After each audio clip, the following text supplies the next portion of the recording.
So, today we're going to get into something pretty serious that happens over holidays, especially on Christmas, and that is emotional deregulation and dealing with self-harming issues. So I want to touch further into the subject of self-harm issues, and I'm going to call this the climb of studies in self-injury in CPTSD and DID, because that's what I feel it is. So let's get started. Self-harmers almost uninformally report the same sequence of events and emotional states before and after episodes of self-injury. Cutting bouts are generally precipitated by an experience, real or perceived, of loss and abandonment. Self-injurers are acutely sensitive to abandonment. Feelings provoked by the sense of loss or tension, anger, rage, fear, anxiety, panic build to an overwhelming crescendo. Self-harmers are unable to communicate their discomfort to others in order to draw support and have internalized no soothing image of a safe, loving caretaker to draw upon to nurture themselves, calm their fear and anger, and regain a sense of control. They are left feeling helpless, overwhelmed, and utterly alone. Because their emotions cannot be expressed or integrated, they have to be discharged in some other fashion. For cutters, every strong feeling is a new and unpleasant occurrence that cannot be calmly processed. They feel, as psychiatrist Edward Podvall describes it, that something physical has to happen. Yet often they cannot account for what led up to this state of impending, inevitable explosion. It is as if emotions are split off from thought, and they are compelled to act in response to a feeling they cannot even name. So, what they're talking about here is the beginning of it. A lot of people that I know, including myself, have self-injury issues and I have since the age of 14, others sometimes younger, sometimes older, depending on the trauma. And a lot of times it is like a way to cope with those irregular emotions. And in a prior video, I collab with somebody else talking about this same issue. It is something that is not healthy. It's not helpful. At the time that it does happen, it does feel that way, but it's not. Rex Cowdery, former acting deputy director of the National Institute of Mental Health and currently a researcher there, says that people who self-injure are unable to analyze and reality check their feelings the way emotionally healthier people can. So they must use action to discharge their distress. Healthy people are able to relive their anxiety and distress through a thinking process instead of acting it out. They're analyzing the situation. So basically saying the difference between people that can regulate their emotions and the people that self-harm and how they can't. This kind of cognition approach is almost foreign to many individuals who harm themselves, either because the inner distress is so profound it overwhelms the capacity to do that, or because they never successfully been trained in diverting distress and anxiety into thinking and analyzing. So he's talking about when you're a child, if you don't learn how to regulate your emotions normally, you're never going to, unless you are retrained or a therapist provides like certain specific therapies like CBT, DBT, EFT, and DNMS to help regulate those emotions back to normal. In response to emotional overload, many self-injurers slip into dissociative states. At the moment of self-injury, most self-injurers feel no pain and are generally oblivious to their surroundings. Some are not even aware of the act itself and are shocked to later discover their wounds. After cutting or harming, they feel calm, reintegrated, real again, and often fall into a restful sleep. However self-destructive the act may seem, they have moved from a place of passive helplessness to control. More often, though, When the peace and euphoria recedes, they are filled with shame and regret again. They hate that they seem to need it so much, that they can't stop, that they feel addicted to a behavior others would consider crazy and grotesque. Cutting only temporarily distracts them from a more intolerable inner pain. The conflicts that rise to this behavior live unresolved below the surface, and they will be back to do battle again. So they're talking about, how the need to do this, but then after the shame and the guilt and the regret. And that is something that a lot of us go through with these problems. Now, for me, it's been a long process. It's been over 20 years, and it's way less harmful than it used to be, but it's still there, that need. It's almost like an addiction that you have to overcome, and you have to find either them emotions and deal with them, or a better coping mechanism. And on the holidays and during, those types of get-togethers, sometimes it just happens, and it's not planned, it's not anything, it just happens. And a lot of times with DID, an alternative state of mind that is feeling your pressure in your chest and the way you're feeling deregulation of your emotions, that alternative state will take over and say, I'm going to control this. I'm going to deal with this for you. And then all of a sudden you're harmed, and then you're stuck hiding it and feeling the shame. And that is why it is so vital to talk about this with your mental health care professional. Don't hide it, because it's only going to make it worse. So next we're going to get into the studies a little bit. There are many routes to self-harming, but the single most common causal factor is childhood sexual abuse. Experts such as Harvard researcher James Chu, National Institute of Mental Health researcher Frank Putin, and many others as a leading cause of borderline personality disorder, post-traumatic stress disorder, and dissociative disorders. The primary diagnosis of these are self-mutilators. As nearly every study of chronic injury indicates, 50 to 90% of those studied report being sexually victimized as children.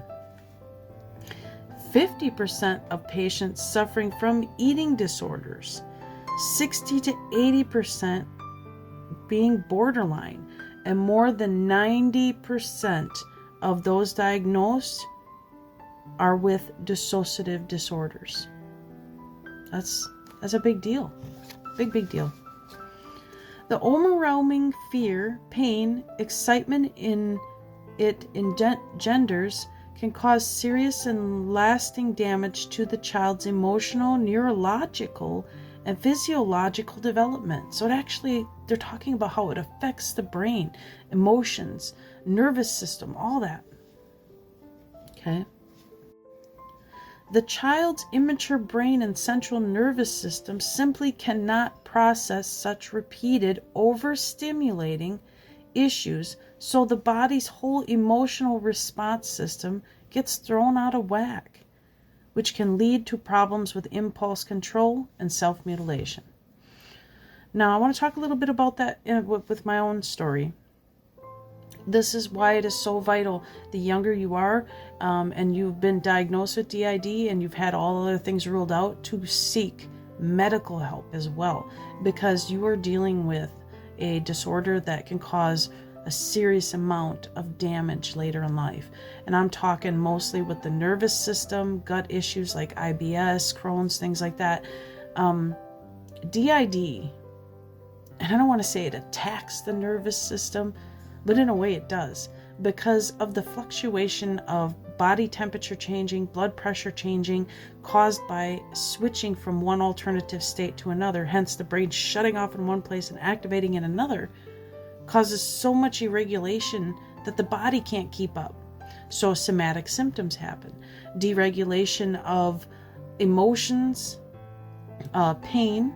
I've had it where I felt like I'm being harmed again in private areas when nothing's really even going on, but the body reacts as if it is. And that's why it is vital to learn to control and view your childhood trauma slowly and with the guidance of a mental health therapist. So in this next part of the book, I'm going to cut it short, but it actually talks about Frank Putin and his team putting in the time and effort to try to get funding to study this more and help adults and maybe even children ahead of time before deregulation becomes such an issue. While guilt and self-blame, like disassociation, initially protects abused children from a sense of overwhelming helplessness, it long outlives its usefulness. Self-hatred becomes rooted at the very core of their being. They feel evil, dirty, worthless, unloved, bad to the bone. Their sense of self becomes organized around a matrix of shame infinitely thick. The children come to believe that the abuse is their fault, that they asked for it, that they should have done something to stop it. And we all do that. They may feel especially complicit if the sexual contact felt good sometimes. They like the attention, or it made them feel special. As they grow older, they may turn to self-harm to punish themselves. And we've, all been there. We all know what that feels like. Now here's the part where I'm talking about where they decide they want to research this. They want to help make it so it's less hard to deal with. More than any other research, the work of the National Institute of Mental Health psychiatrist Frank Putin is proving that the impact of childhood sexual abuse is more devastating and long-lasting than ever imagined. Putin's interest in sexually abused children began in the early 1980s through his study of adults suffering from severe dissociative disorders. Adult studies reported extensive histories of childhood abuse. It became clear to him that trauma-related disorders had their onset in childhood. However, no one had ever described these syndromes in children.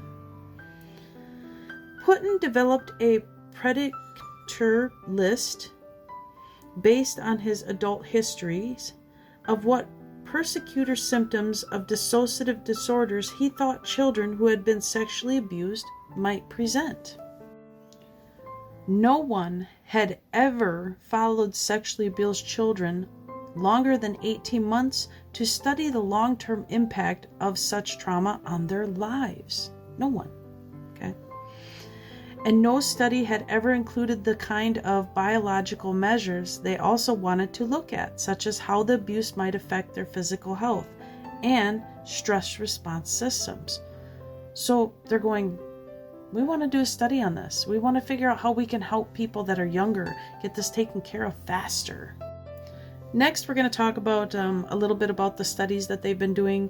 And this whole chapter, this little piece here, was about their struggle trying to get the funding to do these studies. Okay. You're also going to notice that I mispronunciate a few words. They're very big and they're very doctor-like, and I'll do the best I can to pronunciate them. You're welcome to look more into figuring out what they are. The biological after effects of sexual abuse that Putin and Trickett have uncovered are even more startling, indicating that prolonged sexual abuse may lead to some kind of disturbances in physiological response to stress that have been found in combat veterans with post-traumatic stress disorder. So they're saying they're similar. Okay. The abused girls were found to chronically excrete higher levels of catecholamines, the chemical epinephrine, norepinephrine, and dopamine released by the brain and adrenal gland in response to stress than the non-abused girls. An excess of these chemicals in the body causes hyperarousal. So I don't know if you remember me talking about that in previous videos, where your body, my body, is always under a hypertensive mode, causing irregular thyroid issues. I have PCOS, which is female issues. I have irregular bowel movements, so I have DIBS. And now, because of the being in this mode for so long, since teenhood, where the body is starting to go, I don't like this. This is too much for me. So now I'm suffering from degenerative disease, fibromyalgia, you name it. I have issues with it, but I manage it and I do the best I can with it. And as I continue to go through therapy, it seems some of the symptoms have eased off some, as long as I keep myself home. So let's get into the last part of this, shall we? Chronically high levels of cortisol can take a toll on the body. Too much cortisol can damage nerve cells in the brain important to learning and memory storage, which could be another explanation for some of the problems the abused girls suffered from in school. Cortisol and norepinephrine also suppress the immune system, which may account for the most distressing of Putin and Trickett's discoveries, evidence of potentially very serious stress-related changes in the immune systems of the abused girls. I also deal with that. On my medical records, it states that I have autoimmune issues. So I must take extra careful of myself, especially during winter months because of illnesses. If somebody else gets a cold, they get over it in a few days. I don't. I end up in the ER usually with a fever of 103, 104. So I try to boost my immune system as directed by my doctor with like vitamin D, zinc, B12, all that to keep myself ready for whatever may come at me. The abused girls also have dramatically higher rates of what is known as somatization, the conversion of emotional stress into physical symptoms, mainly headaches. So migraines, headaches, stomach aches, nausea, vomiting, and other pain symptoms. Doctors have traditionally viewed somatic symptoms for which no physiological basis can be found as being in the patient's head. Putin believes this seemingly unexplainable symptoms do have a cause, that they are part and parcel of this deregulation of the body's biological stress responses. So what they're saying is people like me and other people with dissociative disorders or post-traumatic stress disorders have the tendency, because of always being in a flight-to-flight response based on sight, smell, sound, and touch. When you're triggered, your body does this real quick. We're going to change you to this hyper-attensive mode. Shuts everything down, puts that mode of I'm going to survive on. And when this happens over an amount of time, it causes deregulation. It causes a lot of somatic symptoms, a lot of health problems, okay? And last, it states, researchers like Putin and Trickett, who are bringing the light of the hard scientific inquiry to the problem, can only hope that their work will help put child abuse on the national agenda, that research and treatment will become something we do. So that's why I'm reading this, because it's important and vital. And this book was very, very good. It's got quite a bit in it. It's a little older, but it helps you to understand why you do what you do and why your body responds that way. And once you realize that, okay, I don't need to do that, it helps a lot. And this was done by Marley Strong with an introduction by Armando Favaza, MD. Includes treatment and informational resource section. And another thing I really like about this, there's stories that you can relate to. People that tell their stories in here about their child abuse and the symptoms they deal with and why they had self-harm issues. So that's something else that I really enjoyed. So that's all I have today. I hope you enjoyed this, and you're more than welcome to use it in your therapy or to show it to your mental health care professional. Have a good day. Bye.